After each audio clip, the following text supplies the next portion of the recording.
maanta waxaan leeyahay dadnimoy oy gobonimoy oy dadka ku faanaya qabiilka kuwa ku faanaya hayb kuwa sheeganaya inay yihiin laandheerayaal waynu gumuuni maanta gu noqoteen walaalkiin baa gubteen qof islaamo idin la mid ah ayaa ka faanaysaan oo waliba ka faantaan waa faani jirteen hadde aad dab qabadsiiseen maantaanu garooshiyeed ku haysan weli war xaggee qabtay madaxdii geeska afrika nin madaxweynaha oo af soomaali ku hadlaya oo u tacsiiyey ma maqal xitaa xaggee jiraan waayo waxaanoo kale wax miclaaki jiray ma qoyska hadda innagu aynu ku hadlayno saa uga hadlayno madaxweynaha uu hoostiisa ku dhintay waa farmaajo erey mool walaa tegisu u tagay iska daaya ka ku xiga ee ra'iisul wasaaraha ee weliba haybta dagaalamaysa ma hadlin dad inagoo kalaa qaylinaya mee madaxdii mee gobonimadii mee dadnimadii mee qarnimada sheeganayno maanta waxay ahayd in loo wada kaco ma aha in qoyskan bariis la siiyo ama dhar la siiyo in loo kaco waxaan wax laga qabto adeer maalba way dhacdaa markaad weydiinaysaad leedahay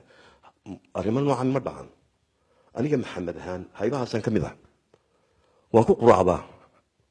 waan ku qadeeyaa waan ku seexdaa waxaa la gulqaniyada jaahilka maalba 10 jaahil bay iga hor yimaadaa oo igoosta qayb ka mida jirkayga waxay dhegtaydaa soo gaarsiiyaan taay ka hadleen meeta kale ma maqashiyo